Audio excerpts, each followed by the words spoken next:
시청자 여러분 안녕하십니까? 집중진단 제주 안지영입니다. 최근 그물에 걸린 새끼 돌고래, 낚싯줄에 걸린 새끼 바다 거북 소식 등 해양 생물들의 안타까운 사고와 피해 소식이 끊이질 않고 있습니다. 오늘 집중진단 제주에서는 왜 이런 사고들이 자주 일어나는지, 피해를 줄일 방법은 없는지 지금부터 토론해 보겠습니다. 토론에 앞서 먼저 함께 하실 분들 소개해 드리겠습니다. 양영식 제주도의회 의원 함께 하셨습니다. 네, 안녕하십니까? 양영식 의원입니다. 네, 홍원희 아쿠아플라넷 제주 수의사 함께 하셨습니다. 네, 안녕하세요. 홍원희입니다. 네, 김경신 한국해양수산개발원 연구위원 함께 하셨습니다. 안녕하세요. 한국해양수산개발원의 김경신입니다. 네, 문준연 KBS 기자 함께 하셨습니다. 안녕하세요. 보도국 문준영 기자입니다. 네, 그럼 지금부터 해양생물 보호를 위해서 폐허구 어떻게 관리해야 될지 토론을 시작해 보도록 하겠습니다. 먼저 문준영 기자님, KBS 보도를 통해서 낚싯줄에 걸린 바다 거북이라든지 최근에는 갈매기 소식까지 많이 좀 전해주셨는데 현장 취재분이 어떻던가요? 네, 현장에 보면 실제로 폐허구, 특히 낚싯바늘에 걸린 해양 생물들도 있었고 네. 조류들도 많았는데요. 제가 영상을 준비했는데 한번 같이 보시면서 네. 설명드리도록 하겠습니다. 보시면 이게 새끼 바다거북인데요. 밑에 항문 쪽으로 낚싯줄이 이렇게 나와 있어요. 저게 낚싯바늘을 삼켜서 항문으로 길게 이제 나와 있는 모습인데요. 이거는 구조치료기관인 아쿠아플라넷 제주로 옮겨져서 이제 구조된 상태의 모습인데요. 결국에는 안타깝게도 이렇게 폐사를 했습니다. 안에 보시면 저렇게 낚싯바늘이 목 기도에 걸려 있는 상태가 확인이 됐고요. 이처럼 제주에서는 여러 해양보호생물 바다 거북들이 폐허구에 이렇게 걸려 죽는 사례들이 빈번하게 일어나고 있습니다. 보시면 해경에서 구조하는 모습도 볼 수 있고요. 아예 폐그물에 꽁꽁 쌓여서 움직이지도 못할 정도로 이렇게 피해를 당한 사례가 있고요. 자세히 보시면 괭이 갈매기인데요. 자세히 보시니까 낚싯줄이 보이죠. 입 앞에. 네. 네, 저것도 낚싯바늘을 삼킨 상태인데 어떻게 하지 못해서 자기 몸을 부리로 쪼는 모습입니다. 보시면 1m 넘는 긴 줄이 이제 달려 있는 모습이고요.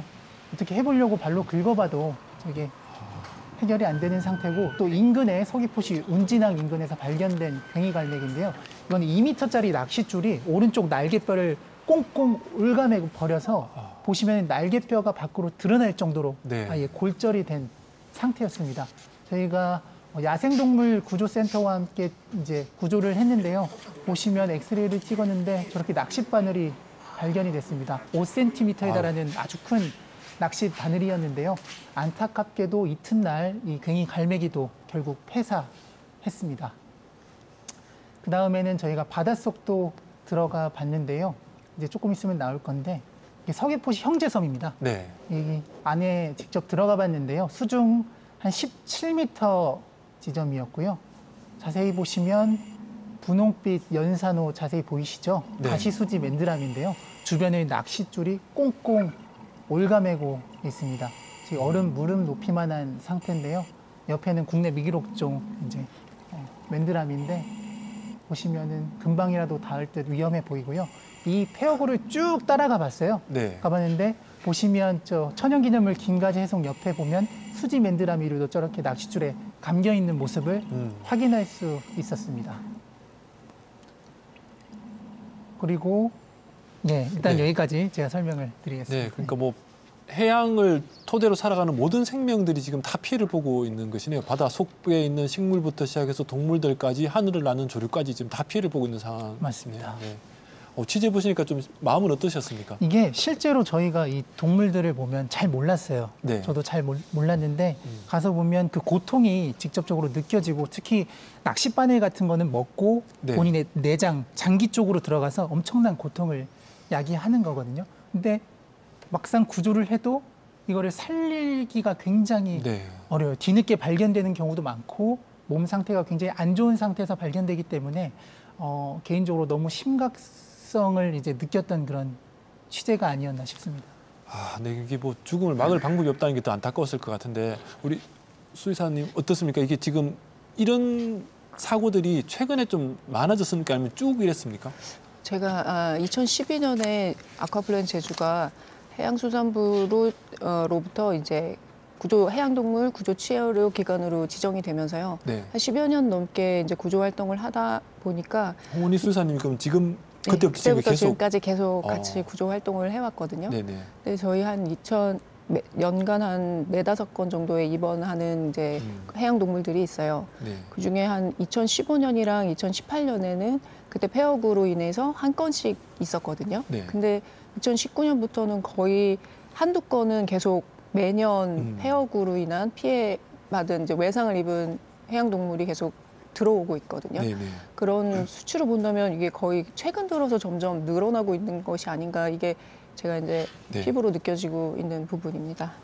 그럼 이게 지금 계속 앞으로 더 증가할 가능성이 높다라는 말씀으로 제가 들리네요. 보기에는 이게 진짜 구조 치료 개체들이 이제 치료가 필요한 애들만 들어오는 거지, 이제 바다에서 이제 버려지는 폐어구들의 쓰레기 양은 더 많다고 들었고, 그리고 얼마 전에 이제 문준영 기자님이 취재했던 아까 제가 어린 푸른바다 거북 같은 네. 경우에는 그 개체를 구조했던 다이버 분이 하는 말씀이 그 근처에 그 폐어구 안에서 죽어 있는 폐사체 바다 거북이들도 많이 봤다고 하더라고요. 그래서 네.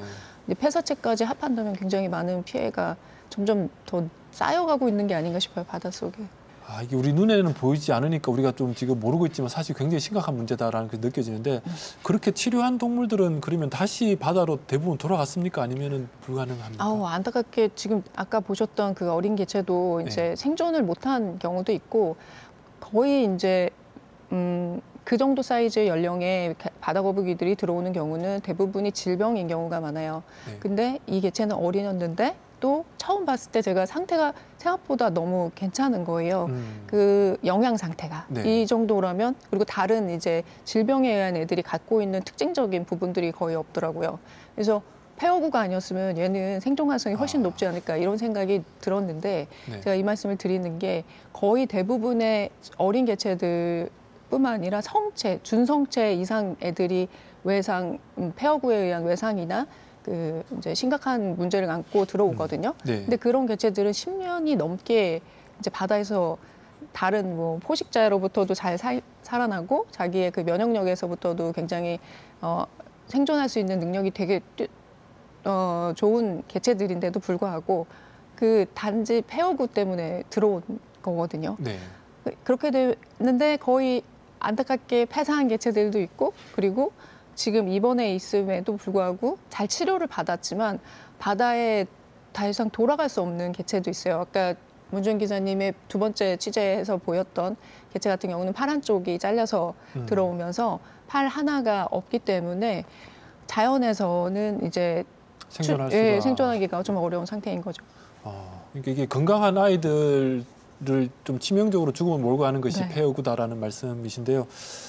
우리 김경신 연구위원님이 아마 이런 쪽으로 연구를 하셨다고 들었는데, 이 폐어구의 발생 원인 어떤 부분들이 있습니까? 뭐 국내외적으로 이제 해양 쓰레기의 대표적인 문제되는 재질이 바로 플라스틱 쓰레기와 폐어구에 관련된 내용입니다. 그러니까 해양 쓰레기 중에는 플라스틱 쓰레기랑 그리고 폐어구 두 종류가 제일 크다라는 말씀이신 맞습니다. 거죠? 특히 네. 오늘 주제가 되는 생물 영양에 관련된 영양은 대체적으로 뭐 거물류거든요. 그러니까 우리가 네. 낚시추를 포함한 이제 폐어구가 되겠습니다. 그래서 일반적으로 학계저에서 일반적으로 알려진 영양에 한던 유형으로는 네. 앞서 영상에서 보셨던 것처럼 폐어구나 거물이 생물이 섭취하는 경우, 그다음에 생물에 해양 생물에 어떤 감김이 일어나는 경우, 그다음에 산호초나 서식지를 덮으면서 서식지가 훼손되는 경우 있고요. 그리고 가끔은 폐어구는 아니지만 사용하는 어구에 어떤 해양 보호 생물이 들어가서 혼액해서 폐사하는 경우가 있습니다. 그러면 지금 가장 문제가 되는 폐어구는 뭐라고 보십니까? 일단 해양 생물적으로 보면 폐어구 자체가 원래 다 유형이 위험한 유형이고요. 네. 그것이 사람한테 가면 이제 미세 플라스틱 영향이 되는 거고, 선박에 가게 되면 선박의 건물 얽힘으로 인한 사고로 연결이 되는 거고요. 해양 생물에 가면 여러 가지 부정적인 요인으로 나타나는데, 대체적으로 해양 생물 관점에서 보면 폐 그물과 아마 로프, 그다음에 낚싯줄 정도가 아마 해양 생물에 가장 큰 영향을 주고 있는 것으로 보입니다. 근데 이런 부분들의 재질부터 관리까지가 다 문제다 이런 말씀이신 거죠? 예, 국내외적으로 보면 이제 최근에 이루어지는 플라스틱 협약에도 보면 그래서 해양 쓰레기를 포함한 플라스틱 전반에 대해서는 어떤 개별적인 단편적인 대응보다는 전주기 관리, 그러니까 재질부터 폐기, 그다음에 그로 인한 영향을 회복하는 과정까지 어떤 전주기 관리가 좀 필요하지 않나라는 생각이 있고 대체적으로 그런 의견에는 동일하게 합의에 이르는 것으로 그렇게 알고 있습니다. 네. 그러면 조금 궁금한 것이 제주 지역이 특별히 이렇게 폐구들이나 이런 쓰레기가 많은 건지도 궁금한데요. 사실 제가 어디 가면 항상 쓰는 이야기인데 제주는 해양 쓰레기에 대한 부정적인 영향은 다 나타나는 곳입니다. 대표적인 게 선박에 의한 그물 얽힘 사고도 굉장히 많고요. 그리고 사고 난 지점을 공간 정보로 보면 제주섬 외곽을 한 2바퀴 정도가 돌고 있을 정도로 선박 사고가 많이 일어난다. 그러니까 폐역으로 인한 선박 사고가 가장 맞습니다. 많은 지역이다, 제주가. 네, 맞습니다. 네. 그다음에 오늘 이제 주제가 된 해양 생물, 특히 남방 돌고래 같은 것처럼 계속 현상들이 나타나고 있거든요. 근데 문제는 그런 현상들을 인지하고 거기에 대한 적절한 대응을 해야 되는데 아직까지 우리나라나 제주도도 마찬가지지만 원인을 찾는 부분에 대한 소홀히 되는 부분이 좀 있는 것 같고요. 그다음에 대응, 특히 이제 영향이 확산되기 전에 발생된 폐역을 조기에 수거하는 게 좋은데 여전히 또 양의 일정한 양이 돼야지만 수거하는 정책에 몰입하다 보니까 사실은 영양에 관련된 부분에 대해서는 조금 더 안시하거나 아니면 이제 애써 피할 수 있는 그런 상황이 된 걸로 보입니다. 지금은 바닷속에 일정한 양이 쌓인 곳에만 가서 수거를 하는데 이게 정책 자체가 좀 바뀔 필요가 있다라는 말씀이신 네, 거죠? 영향을 반영한 정책, 특히 네. 이제 원인을 알기 위해서는 결국 모니터링밖에 없거든요. 근데 네. 우리나라는 그 모니터링이라는 자체가 제도화가 돼 있지를 않습니다. 그래서 네. 특히 제주 같은 경우에는 섬 전체를 사실은 해양 폐기물 영향 모니터링 지역으로 지정을 해서 관리를 해야 되는 그런 상황이라고 봅니다. 네. 우리 양희식 의원님 제주 해양산업발전 포럼도 하고 계신 걸로 알고 있는데 지금 말씀을 들어보니까 굉장히 좀 심각하다는 것이 온몸으로 느껴지고 있는데요. 이 제주도에서는 관리를 지금 어떻게 하고 있습니까? 글쎄, 제가 오늘 이 토론회에 오면서 좀 가벼운 마음으로 왔는데 네. 아까 영상도 좀 보고 네. 그리고 우리 여러 의원 패널님들 특히 우리 김경신 연구위원께서 이렇게 말씀하시는 거 들으면서 상당히 좀 마음이 좀 무거워졌습니다. 사실 지금 해양 쓰레기로 인해서 그 해양 생태계가 좀 파괴가 되고 그리고 이제 많은 해양 동물들이 이제 몸살을 네. 많이 앓고 있는데 정작 이 정부나 이제 지자체에서는 제대로 된 좀 처방책이 나오지 못하고 있는 것 같습니다. 아까 우리 김경신 연구위원께서 이제 말씀하셨지만 이 바다 쓰레기 가운데 있어서 이 폐허구가 차지하는 비중이 너무 크다. 네. 폐허구가 바다 쓰레기 그 주범이 되고 있다. 뭐 이렇게 좀 보이거든요. 이제 수거되는 이제 수중 쓰레기에 있어서 90% 이상이 네. 이 폐허구일 만큼 상당히 좀 심각합니다. 사실 이제 육지에서 이렇게 발생하는 쓰레기를 이렇게 수거해서 처리하는 과정은 뭐 그렇게 어려운 편은 아닙니다. 근데 체계가 잡혀 있죠 지금. 그러니까요. 네. 근데 이 해양 쓰레기를 이렇게 수거하고 분리하고 그리고 처리하는 데 있어서는 상당히 좀 복잡하기도 하지만 상당한 그 예산이 좀 많이 좀 소요가 됩니다. 이 엄청난 인력 그리고 이제 예산이 많이 좀 수반이 좀 돼야 되는데 우리 제주에는 전담 부서마저 없습니다. 관리 부서가 있긴 하지만 그래도 이제 바다 쓰레기를 담당하는 직원이 한 명에 불과합니다. 제주도 전체를 관리하는 직원이 딱 그렇죠. 한 명. 우리 네. 제주 해경이 우리나라에서 이렇게 우리 그 제주 바다에서 이제 차지하는 그 비중이 우리나라 바다 가운데 이제 몇 프로나 되냐면 한 24%나 되거든요. 4분의 1 정도가 되네요. 네, 4분의 1 정도나 되는데 네. 정작 달랑 한 명이 담당 직원이 해양 환경을 맡고 있다라는 것은 누가 봐도 또 이해하지 못할 사항입니다.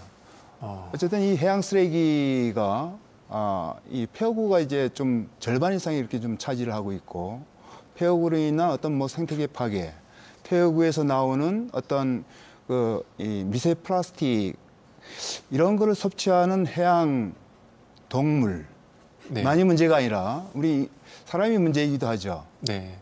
근데 이제 이 문제가 사실 뭐 이래저래 이 폐허구의 어떤 심각성, 이 문제가 심각한데 이게 지금 얼마나 바다에 좀 산재하고 있는지, 네.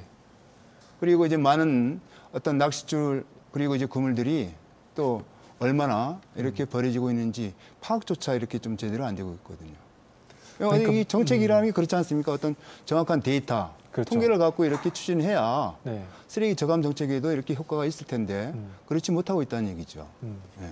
그러니까 뭐 현황 파악부터 대처까지 조금 전 우리 김경신 연구위원님은 전주기 관리를 해야 된다고 했는데 아무런 관리도 되고 있는 것 같지 않다 이렇게 지금 예, 보고 예, 계신 그렇습니다. 거죠. 굉장히 심각한데 그럼 김경신 연구위원님 다른 지역이나 다른 나라에서는 좀 관리 잘 되는 모범 사례가 있을까요? 제주도가 이렇게 가야 되겠다라는 방향을 좀 찾아볼 수 있는지요? 사실 그 폐허구를 포함한 해양 쓰레기의 어떤 문제의 원인이나 대책은 굉장히 좀 명확한 편입니다. 그래서 예컨대 영양이 많은 제지들은 영양이 적은 이제 생분해성 어구로 바꾸고, 그다음에 해양 폐기물이 바다에 투기가 되면 영양 확산되기 전에 빨리 가져오고, 그다음에 어업인들이 어쩔 수 없이 바다에 던져지게 되게 되면 그걸 적당한 기간에 신고를 해야 되고, 네. 그다음에 대가족 와가지고 육상에서 처리할 수 있는 안전한 장치들을 마련하면 되거든요. 네. 그러니까 정책이나 기술들은 대체적으로 마련이 돼 있는데 문제는 의원님께서 말씀하신 것처럼 한정된 인력하고 예산이 있잖아요. 그래서 네. 한정된 인력과 예산을 어떻게 효과적으로 분배할 수 있냐, 일종의 선택의 문제인 것 같습니다. 그리고 선택의 문제에서는 지자체에서는 가장 큰 게 지자체의 장애 의지가 굉장히 많이 중요하고요. 그다음에 시민단체가 감시 활동, 의원 여러분들도 많은 관심을 가져주셔야 되고요. 대표적으로 소개드리고 싶은 이제 외국의 사례는 노르웨이에 있는 유실어구 신고제라는 제도가 있습니다. 해양자원법에 의해서 운영이 되고 있는데요. 어업인이 어쩔 수 없는 원인에 의해서 해양 폐기물, 어업 폐기물을 유실을 하잖아요. 그러면 네. 해양경찰청에 거기다 신고를 하게 돼 있습니다. 의무화가 돼 있습니다. 그래서 어떤 양, 어느 정도 재질, 어떤 위치 이런 거를 신고를 하게 되면 다음 해에 해양경찰청이 그 신고된 위치를 찾아가서 일괄 수거를 하는 방식을 하고 있거든요. 네. 그러면 의원님께서 말씀하신 것처럼 쓰레기가 어디에 묻혀 있는지를 파악하는 데 효과적이고요. 그다음에 정확하게 묻혀 있는 데를 수거를 할 수 있으니까 굉장히 효과적으로 그런 작업들이 이루어질 수 있습니다. 그리고 국내에서는 몇몇 지자체들이 특히 이제 말씀하신 해양 쓰레기 도대체 어디 있냐 이런 걸 탐지하는 연구들을 많이 하고 있습니다. 그래서 인공위성을 활용한다든지, 그다음에 일종의 수치 모델을 활용한다는 것도 있고요. 다음에 이제 충남 같은 경우는 충남의 자체 재원으로 해양 쓰레기를 수거하기도 하고 하거든요. 그래서 아마 제 생각에는 가장 큰 그는 이제 조례라든가 이런 제도적인 기반도 있지만 이제 도민들의 어떠한 인식이라든가, 그다음에 도민들의 인식을 적정하게 지자체 정책으로 펼 수 있는 지자체의 장애, 의지, 관심 이런 부분들이 가장 중요하지 않나는 생각은 하고 있습니다. 충청남도는 부서도 있고 자체적인 예산도 만들어서 지금 하고 있다 이런 말씀이시죠? 꽤 오랫동안 예산도 자체 예산으로 많이 태우고요. 자체 수거 계획도 세우고, 네, 그다음에 저희가 말하는 해양 쓰레기가 많이 어디 쪽에 많이 있는지를 찾는 맵까지도 현재 개발을 하고 있습니다. 이 충남은 사실 해안을 그렇게 많이 접한 지역이 아닌데도 불구하고 굉장히 좀 선진적이라고 볼 수가 있겠네요. 일단은 뭐 지자체 장애 의지가 워낙 강한 측면이 있었어요. 이게 굉장히 좀 부러운데요. 제주는 사면이 바다인데 이게 좀 이런 게 안 될까 좀 답답한 마음도 들고 그렇습니다. 어떻게 보면 도민들의 눈에 보이지 않기 때문에 도민들의 인식이 또 없기 때문이지 않을까 하는 생각도 드는데 지금 우리 문정희 기자님 취재해 보시니까 어떻던가요? 이게 좀 도민들의 인식을 좀 끌어올 수 있는 방법 이런 것들이 있을까요? 그래서 이제 도민들의 인식 변화나 또 어민들의 인식 변화를 위해서 저희가 이런 사례들을 찾아다니면서 계속 보도를 하고 있는 이유도 그것 중에 하나고요. 아까 네. 말씀해 주셨던 노르웨이나 충남도 사례도 충실히 저희가 취재를 해서 보도를 할 만한 가치가 있다는 생각이 금방 들었습니다. 그리고 일단 이 주제가 보면 폐허구 관리 방안인데 네. 여기 홍원희 수의사님 계신데 아까 제주도의 해양 환경 뭐 쓰레기 인력이 1명이다라는 말씀을 해주셨잖아요. 그럼 폐허구로 인해서 해양 뭐 다치는 해양 보호 생물들이 계속 발생하고 있는데 심지어 제주에도 구조치료기관이 유일하게 아쿠아플란의 제주가 있고요. 거기서도 인력이 딱 1명, 수의사님이거든요.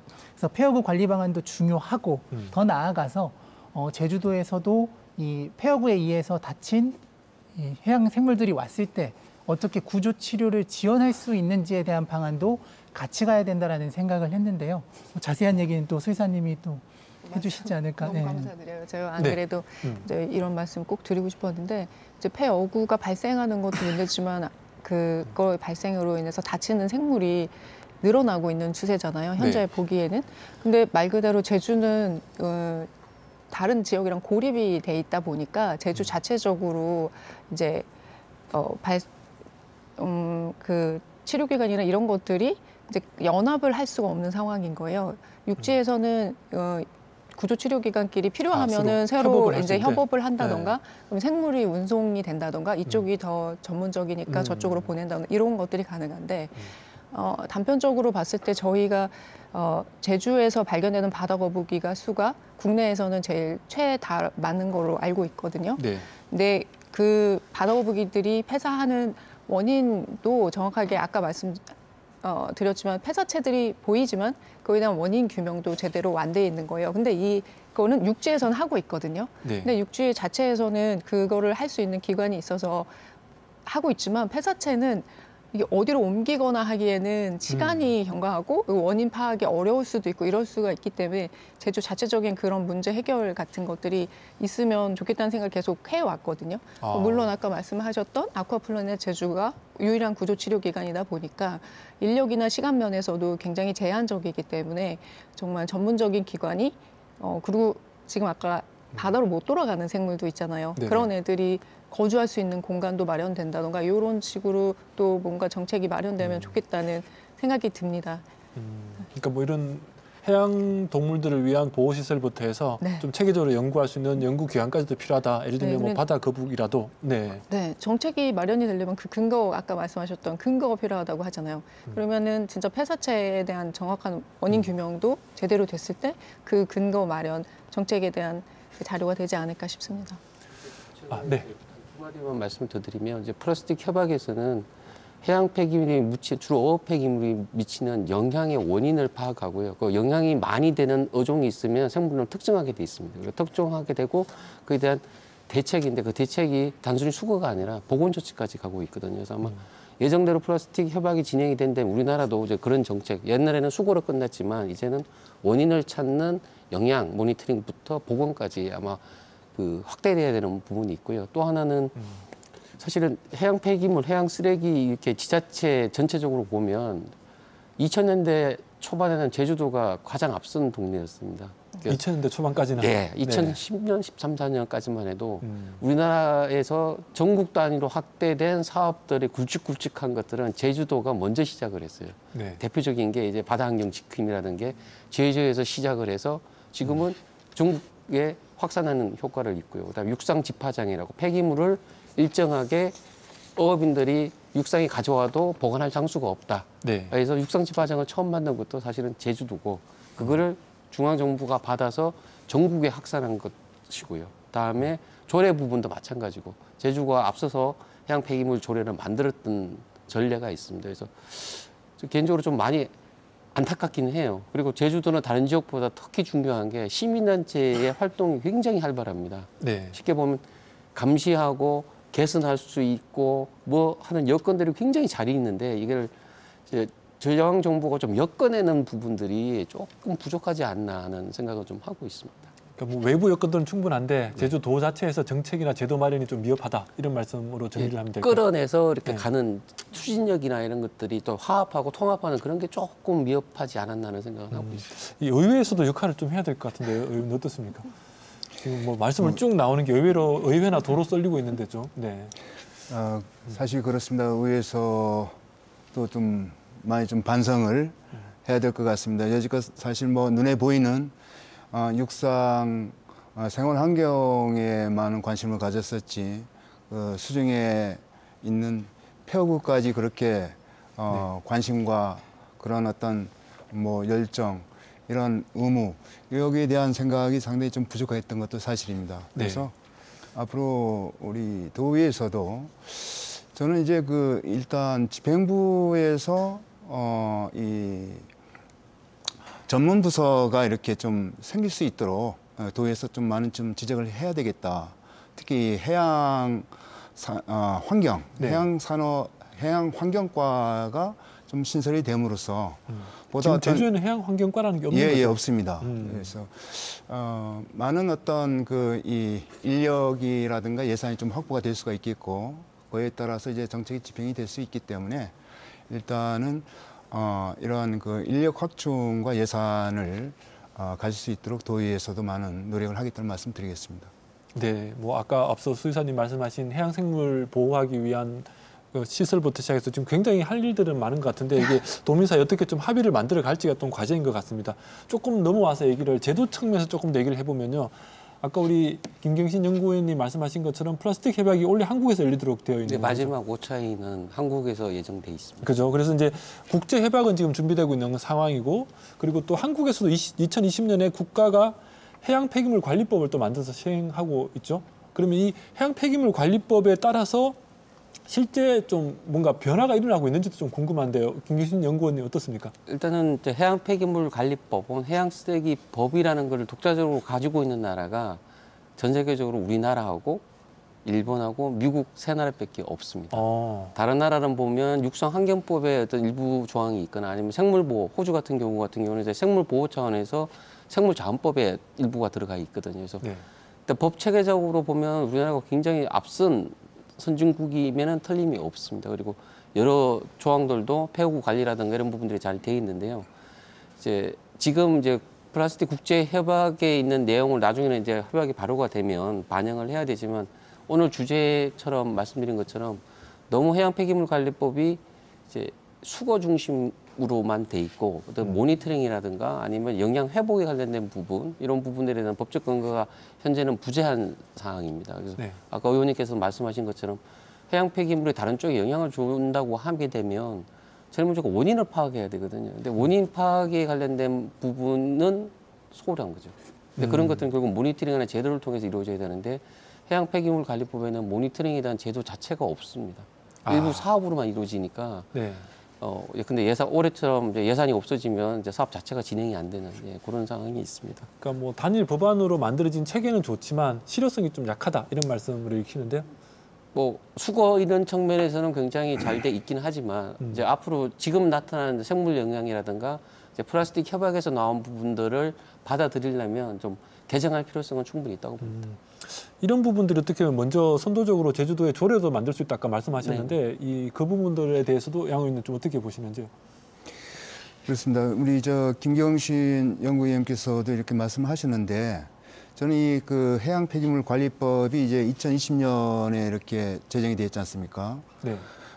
근데 이게 수거 중심으로 되어 있어요. 그러니까 이제 해양 폐기물 수거도 중요하고 물론 이제 운반도 중요합니다. 네. 근데 이 제도가 좀 이 실제로 이렇게 그 실용성이 되기 위해서는 폐기물 발생 원인을 이렇게 관리할 수 있는 어떤 그런 그 인력이라든가 예산에 이렇게 좀 이 포커스가 이제 맞춰져야 되는데 그렇지 못하고 있다는데 네. 이 제도가 과연 이게 앞으로 신뢰하겠냐라는 좀 생각이 좀 먼저 들고 그래서 이와 관련된 하위법으로 이렇게 조례 제정도 이렇게 충분히 좀 가능하다고 좀 생각이 되고 저는 그렇습니다. 이 제도라든가 뭐 정책이라든가 아무리 이렇게 좀 훌륭하더라도 어떤 거기에 따르는 계속 이제 반복되는 얘기지만은 뭐 인력이라든가 예산, 특히 이제 그 어떤 자치단체장의 어떤 의지 네. 이게 없으면 뭐 공허한 메아리에 이제 불과하죠. 예, 그래서 저는 이 해양 폐기물 해양 폐기물 앞으로 관련해서는 상당히 어떤 이 집행부 그리고 이제 의회와 어떤 그 유기적인 그런 어떤 뭐 협력이라든가 이런 것도 상당히 좀 필요하겠다고 이렇게 좀 생각을 해봅니다. 어쨌든 이게 뭐 인력과 예산이 들어가는 문제니까 지자체장의 좀 의지가 가장 중요하다는 말씀이 좀 반복적으로 나오고 있긴 한데 우리 문 기자님 네. 한 말씀만 좀 드릴게요. 네네. 그래도 이제 우리 지난번 그 공약 사항 중에 물론 이제 뭐 대통령 공약 사항이기도 하지만 우리 그 지사의 그 공약 사항 중에 하나가 있는 게 해양 폐기물 종합 처리장 그 조성 사업이 있거든요. 예. 사실 우리 제주에는 이제 해양 폐기물을 처리 시설이 이제 없다 보니까 이제 전량 이제 도에 반출이 좀 되고 있었는데 그래도 이제 하루 처리 용량 한 380톤 규모의 그 처리 시설이 그 안덕면 상창리 일대에 2028년 준공을 목표로 이게 준공이 이제 준비되고 있는 걸로 알고 있습니다. 상당히 좀 다행적인 것이라 좀 생각이 되고 특히 그 지사의 그 공약 사항이다 보니까 어떤 행정에서 이제 적극적인 노력이 좀 뒷받침이 돼야 되겠다. 좀 이런 생각을 해봅니다. 네, 그러니까 폐기물 처리장이라도 제때 만들 수 있도록 우선은 그렇게라도 좀 의지를 모아야겠다 이런 말씀을 해주셨는데 우리 문준성 기자님 이렇게 좀 취재를 해보시니까 제주도의 역할 좀 더 많이 공감하셨을 것 같은데 어떤 역할이 좀 필요하다고 보시는지요? 뭐 계속 반복되는 얘기인데요. 지사의 의지죠. 네. 또 집행부의 관심이고요. 네. 뭐 이 얘기를 떠나서 아까 그 김경신 박사님 얘기 중에 좀 공감이 됐던 게 수거 중심인데 영향 모니터링에 대한 게 부족하다는 말씀 해주셨어요. 저희도 취재하다 보면 조류들이 굉장히 많이 낚싯바늘을 먹어요. 근데 이 낚싯바늘이 뭐 갈치, 낚싯배에 있는 낚싯바늘인지 일반 레저에 의한 낚싯바늘인지 이런 영향에 대한 부분은 전혀 분석된 게 없고요. 네. 또 산호 같은 경우에도 뭐 폐그물로 많이 뒤덮여 있는데 유자망인지 자망인지 통발인지 뭐 어떤 류의 그물인지에 대한 것 아무것도 없이 이제 수거 대책만으로 돼 있어서 이런 원인 규명을 하려면 뭐 해양보호생물 부검에 대한 걸 통해서 원인 규명이 될 수도 있고 그래서 뭐 야생동물 구조센터든 구조치료기관이든 뭐 제주도든 어떤 뭐 같이 연합을 해서 제주만의 어떤 기구가 있으면 참 좋겠다라는 생각이 방금 전에 들었습니다. 그러니까 우리 수의사님이 이 폐사 원인을 좀 규명하다 보면 자연스럽게 찾아질 것이라는 말씀도 처음에 하셨는데요.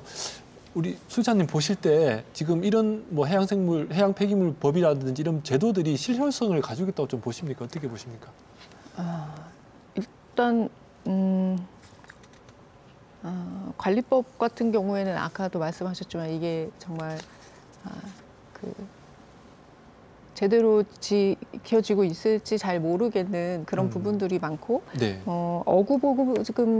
보증금제 이런 부분만 하더라도 이게 2006년부터 어구 실명제 실시가 됐다고 알고 있는데 제가 2012년부터 이제 여기서 있어봤으니까 정확하진 않지만 그래도 더 늘어나고 있지 이게 그거 법안 때문에 이게 좀 개선되고 있다는 느낌은 안 들거든요. 그러니까 제가 바다에도 자주 들어가는 편이긴 한데 보통 해양 쓰레기가 4분의 1이 폐허구다 이런 얘기가 나오는데 제가 보기에 제주 앞바다는 4분의 1이 아닌 것 같이 보여요. 훨씬 더 많은 폐허구들이 많이 보이고 있어서 그래서 이런 법안들이 제대로 이제 여기에 영향을 주고 있는지 그거는 아직 저는 피부로 느껴지고 있지는 않아요.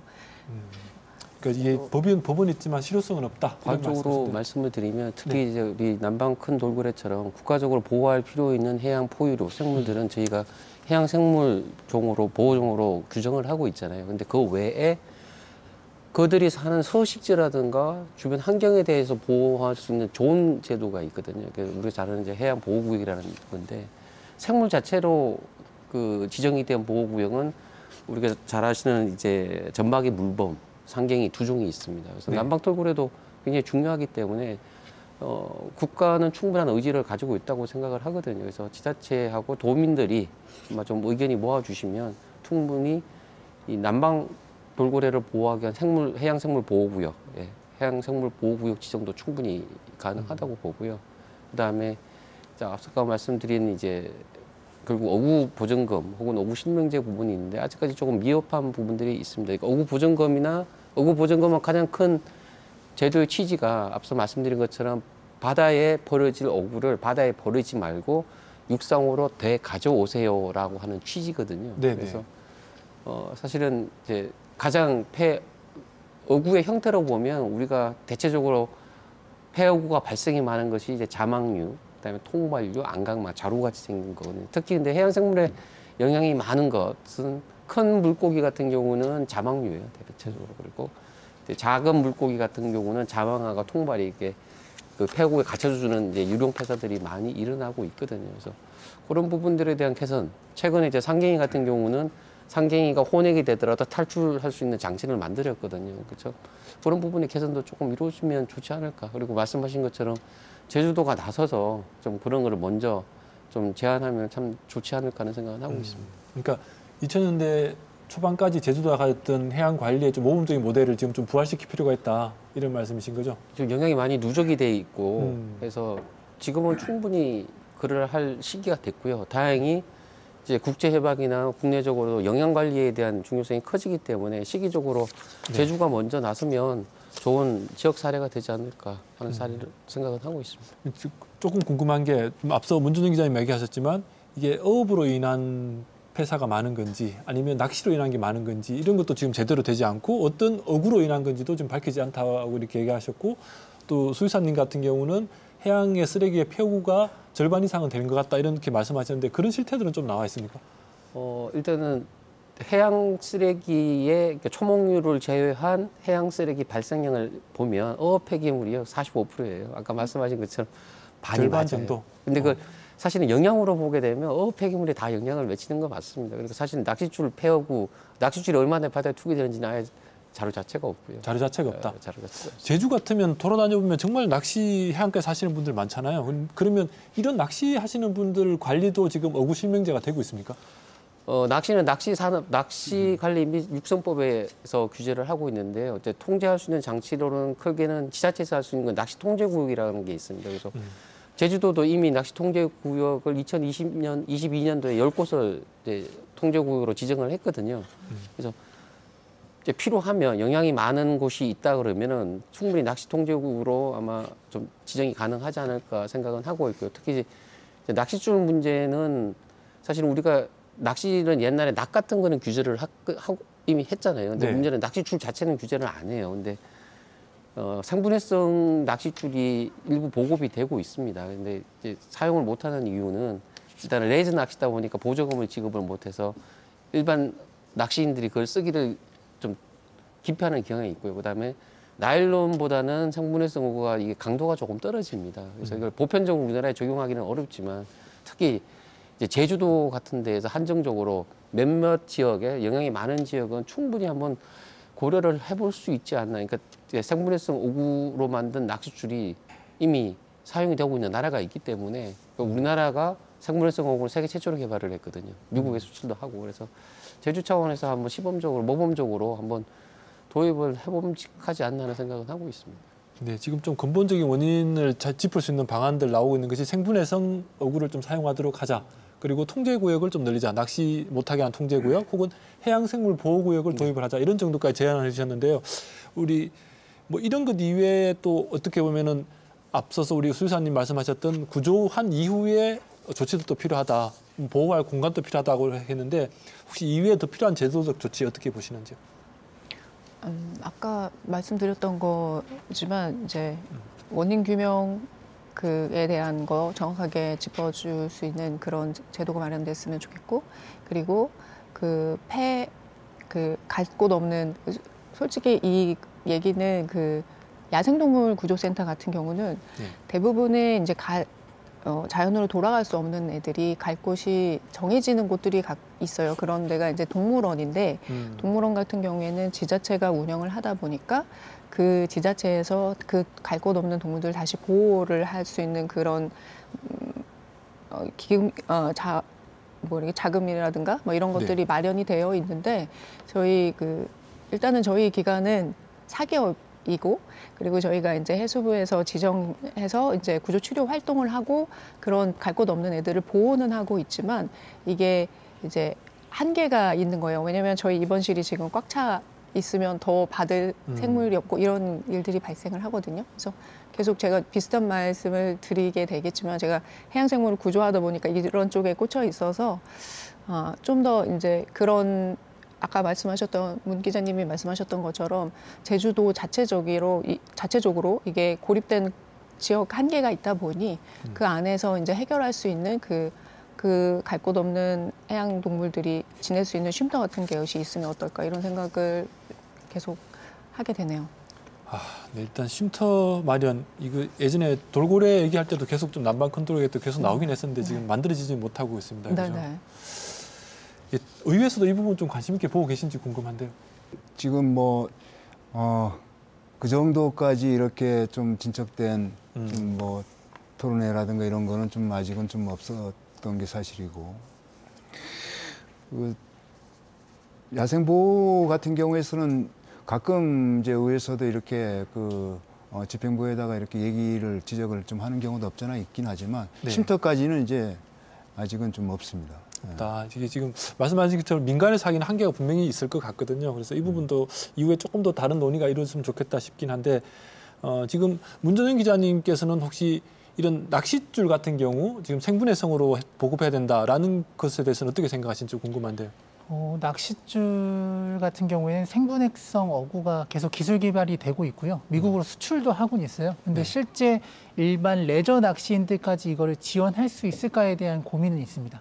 왜냐하면 일반 어업 같은 경우에는 생분해 어구를 살 때 보조금을 받고 있거든요. 그럼 지금 일반 어구는 생분해성으로 많이 바뀌었습니까?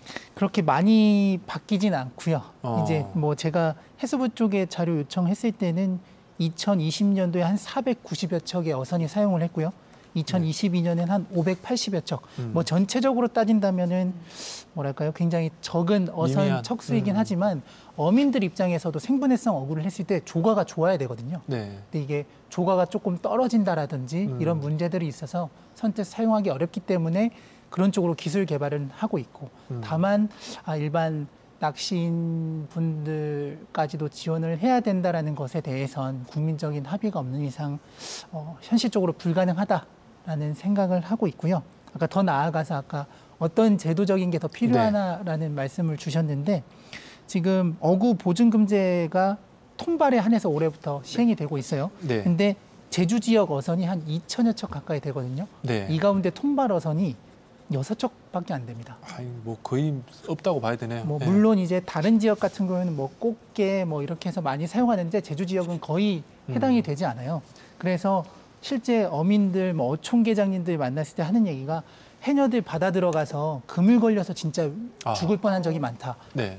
그래서 뭐 이런 제도도 좋지만 그런 것들이 실제 발견돼서 민원이 들어왔을 때 바로바로 수거해 줄 수 있도록 행정에서 조치를 해달라. 그래서 이런 것들이 일단 실질적으로 빨리 돼야 되지 않겠냐라는 고민을 좀 해봤습니다. 네. 그러니까 있다고 신고하면은 위험한 지역은 먼저 수거하는 것들. 아까 말씀하신 영향이 있는 지역은 먼저 수거하자 이런 말씀이신데요. 이 제주도 차원에서 지금 꼭 나와서 같이 토론했어야 되는 주제다라는 생각이 좀 들어서 아쉽긴 한데 이후에 뭐 다른 토론에서 좀 더 얘기를 해보도록 하고요. 김경신 연구원님, 이게 지금 말씀하신 부분들이 사실은 제일 고민이 어구 보존금제도 실효성이 있느냐 이런 얘기들 하지 않습니까? 예, 실효성이라는 것을 만들기 위해서 필요한 것들도 혹시 뭐라고 보시는지요? 일단은 말씀하신 어구 보존금은 바다에 버리지 말고 육상으로 대가져와서 적정하게 처리를 하게 되면 빨리 수거하고 영양도 많이 저감이 된다는 취지에서 만들었거든요. 근데 이제 어구 보존금을 하게 되면 뭐 대가져오는 효과는 아마 틀림없습니다. 근데 네. 아까 기자님 말씀하신 것처럼 통발이 먼저 시행을 하고 자망이 2026년에 시행을 하거든요. 대체적으로 보면 총발이나 자망이나 생물 영양적으로는 많이 이제 영향을 받는 건데 아마 큰 유는 대체로 자망에서 영향을 많이 받고 통발은 유령업이라 하는 작은 어구가 갇혀 있는 상황이 생기거든요. 그래서 일단은 2026년으로 예정돼 있는 자망 부분을 뭐 어업인하고 협의가 잘 되면 좀 조기에 적용하는 게 필요하고 가장 문제점은 이게 유실된 그에 대한 범위에 대한 문제인데 현재 이 수산업법에 보면 어구 보존금을 면제해 줄 수 있는 게 있거든요. 그러니까 어업인이 가져오지 않아도 가져온 것처럼 해주는 게 이제 자연재해 하나예요. 근데 제가 아는 한은 어업 폐기물은 약 25%에서 30%, 사용량의 25에서 30% 정도가 유실되거나 투기되는데 그러니까 3분의 1 정도죠. 근데 한 12만 톤 정도 생각하면 한 4만 톤, 3만 8천 톤 그 사이가 매년 이제 해양에 버려지고 있다. 예. 네. 이게 유실이냐 고의냐인데 고의로 인한 것들은 굉장히 많이 줄어들었습니다. 그래서 상당 부분 이제 유실이 많은 형태일 것 같은데 현재는 유실 중에서도 자연재해인 경우만 인정이 되기 때문에 예컨대 어업인이 이제 고기를 잡다가 꺼내야 될 불가피하게 꺼내야 되는 상황이 생길 수도 있거든요. 그런 네. 것도 인정을 안 하는 거죠. 누가 그 유실인지 과실인지 인정을 못 하기 때문에 그래서 조금 제도가 안착이 되고 보편적으로 돼가지고 게 많아지려면 이제 어업인하고 충분히 얘기를 좀 해야 됩니다. 충분히 해서 그 가능하면 유실 부분에 대해서도 원인 관계가 명확하다 보면 좀 인정을 해야 되는 범위를 가야 되지 않을까 하는 생각은 하고 있는데 문제는 유실 비율이 많으면 어구 보존금에 유실에 의한 그 어구 보증금의 면제가 많아지면 어구 보증금 취지 자체가 또 네. 희석될 수 있거든요. 알겠습니다. 뭐 말씀 이런 정도로 좀 나눠야 하고 우리가 좀 정리를 하고 마쳐야 될 시간이 된 것 같습니다. 그래서 시간이 정말 얼마 없어서 한 30초 정도 짧게 마무리 말씀 듣고 좀 오늘 토론 정리하도록 하겠습니다. 네, 의원님. 예. 제주의 가치, 제주의 브랜드는 청정 아니겠습니까? 청정이 없는 제주는 상상할 수가 없습니다. 청정 제주를 지키는 데 온 힘을 모아야 할 때라고 생각합니다. 네. 청정 제주 바다를 후손에게 물려주는 것은 우리의 의무입니다. 제주 특별자치도의회에서도 청정 제주를 지키는데 최선의 노력을 다하겠다는 말씀 드리겠습니다. 고맙습니다. 네, 고맙습니다. 네, 홍원희 수의사님. 아까 어구 보증제 얘기 듣고 아까 문 기자님 얘기도 듣고 하다 보니까 이제 사람한테도 위험할 수 있는 그 부분들이 많기 때문에 확실히 그 노르웨이처럼 그 어구 신고가 들어가면 바로 수거할 수 있는 그런 제도가 마련이 되었으면 하네요. 제가 이제 구조치료 사후보다 이제 그 사전에 미리 예방하는 게 더 중요하다는 생각이 더 많이 듭니다. 네, 고맙습니다. 예방이 중요하다는 말씀이셨고요. 네, 김경신 연구위원님. 지금 모든 문제가 사람에 의해서 발생을 했거든요. 그러니까 해결도 사람이 해야 되고요. 그러니까 선택의 문제만 이제 앞으로 다가오는데 저는 옛날에 해양 쓰레기 관리를 잘했던 제주가 이번 기회로 인해서 다시 한번 관리를 잘하는 계기로 좀 발전할 수 있었으면 좋겠다 생각합니다. 기반은 충분히 있을 것 같습니다. 제주는. 네, 알겠습니다. 문준영 기자님. 네, 앞으로도 뭐 여러 해양 생물 그리고 폐허구 관련된 사례뿐만 아니라 이런 뭐 제도적인 부분까지도 열심히 취재해서 최대한 이런 문제들이 예방될 수 있도록 노력하도록 하겠습니다. 네, 이게 낚시 통제구역, 해양 보호구역 지정까지 이게 모든 부분들이 도민들의 합의가 가장 중요할 것 같습니다. 이후에 좀 많은 사회적 공감대 만드는 일들 함께 노력했으면 좋겠고요. 오늘 토론 함께 해주신 우리 양영식 의원님, 홍원희 수의사님, 김경신 연구위원님, 문전영 기자님 고맙습니다. 고맙습니다. 고맙습니다. 시청자 여러분, 오늘 토론 어떻게 보셨습니까? 어느 시인은 바다는 모든 것을 다 받아들이기 때문에 바다라는 명칭을 가졌다라고도 말을 했습니다만 이제 바다는 더 이상 인간의 오염 행위를 받아들이기 힘든 그런 상황이 이르는 것 같습니다. 특히 제주는 바다와 함께 살아가는 섬입니다. 지금과는 다른 고강도의 폐허구 관리가 필요해 보이는데요. 제주도의 적극적인 관심 그리고 도민사회의 여론이 공감대가 마련되기를 바라봅니다. 끝까지 시청해주신 시청자 여러분 고맙습니다.